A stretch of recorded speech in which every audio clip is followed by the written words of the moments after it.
മിസ്രിയിലെ രാജൻ അസീസിന്റെ ആരംഭ സൗജത്ത്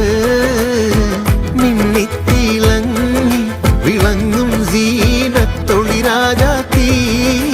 കണ്ടാൽ കൊതി കൊണ്ട് കരള് തുടിക്കുന്ന കലമാൻ മിഴിയുള്ള കൈതപ്പോ മണമുള്ള കണ്ടാൽ കൊതി കൊണ്ട് കരള് തുടിക്കുന്ന കലമാൻ മിഴിയുള്ള കൈതപ്പോ മണമുള്ള ഏതാണീ രാജാത്തി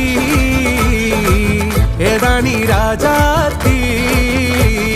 കണ്ടേ ഞാൻ ആകാശത്തൊരു മുല്ലപ്പൂവിന്ന്